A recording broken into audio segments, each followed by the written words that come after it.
everyone. Today I'm heading to Souq Al Wakra. It's a really beautiful traditional Arabic market set right beside the sea, and it has a really unique atmosphere. So it's early afternoon and I have an appointment there.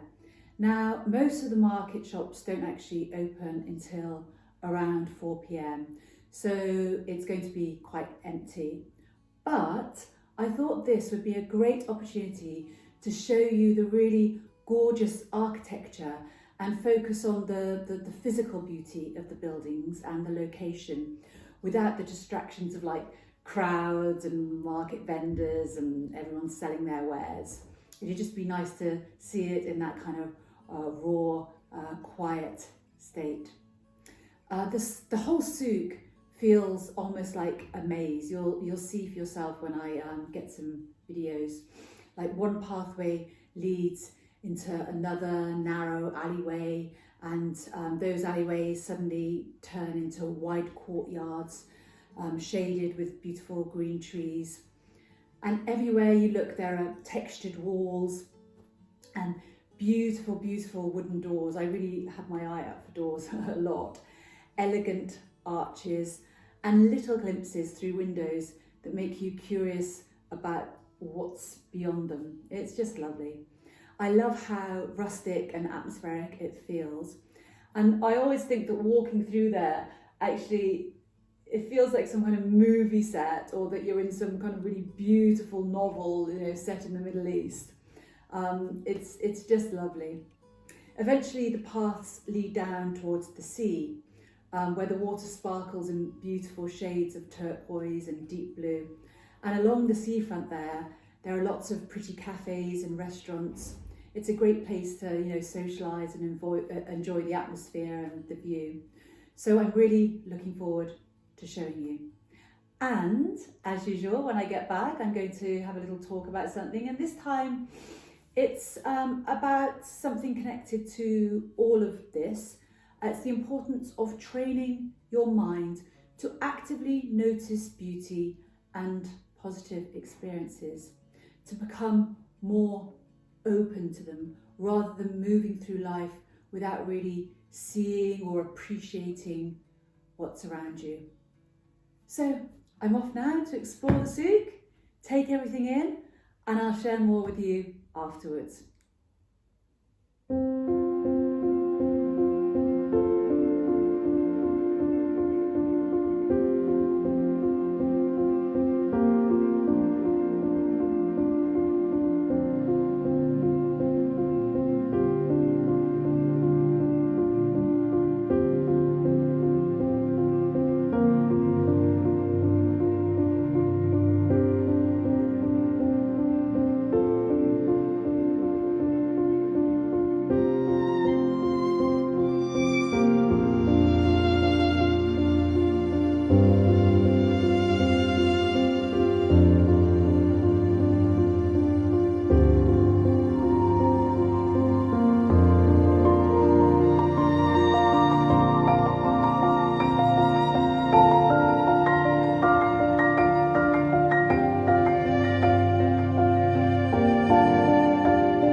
Hi again. So I'm back from Souq Al Wakra and it was really, really hot.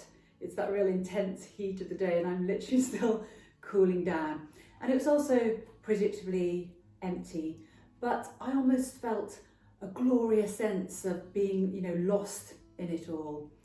Walking through places like that really is a great reminder of how important it is to actively notice beauty, search for it, immerse yourself in it, get lost in it. From a psychological perspective, human beings are naturally wired to pay more attention to the negative rather than to the positive. It's something called the negativity bias. I think I've touched on it before. But our brains evolved to scan for problems, threats, discomfort, and what might go wrong. Because from a survival perspective, that kept us safe. But in modern life, this means we unconsciously train ourselves to focus on what's irritating us or what feels lacking and what we don't like or what isn't going well. And the more we repeatedly direct our attention there, the more it becomes a habitual thing.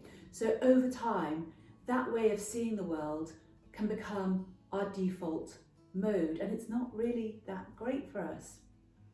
But what's fascinating is that the brain is also capable of change. Through neuroplasticity, we can gradually retrain our attention and we can intentionally strengthen our ability to notice what's beautiful, what's interesting, what's meaningful and charming or inspiring around us.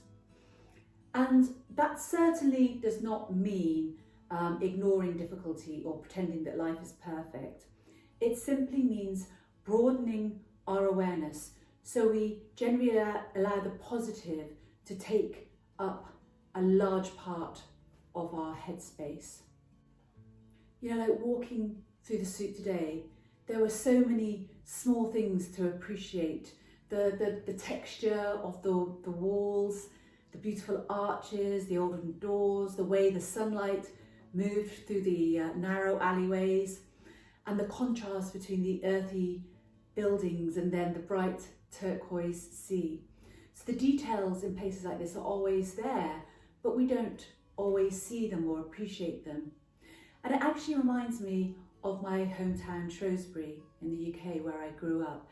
And like many young people, I completely took my surroundings for granted. It just all felt totally normal to me at the time. But when I returned as an adult, I saw it very differently. I suddenly realised how absolutely beautiful the architecture is and how lovely the park looks and how peaceful the riverside walks are. And it was almost as though I was seeing the town through fresh eyes for the first time. And it gave me a completely renewed appreciation for it. And that shift in perspective is so important for well-being. And positive psychology research shows that intentionally noticing positive experiences helps to strengthen our overall life satisfaction and supports resilience. The more we practice noticing beauty, the more we practice noticing connection and meaning and all the good positive stuff, the easier it becomes for the brain to find them naturally. And that will be our default attitude to find it, to see it, to notice it. And in many ways, that really changes how life feels. So perhaps one of the simplest well-being practices is this: slow down enough to really look. Train yourself to notice what is lovely, what feels warm, what feels unusual, what feels moving, or what is just quietly beautiful. Because when we strengthen our capacity to notice these moments, we also strengthen our capacity to really make the most of life. I'll see you next time. Take care, everyone.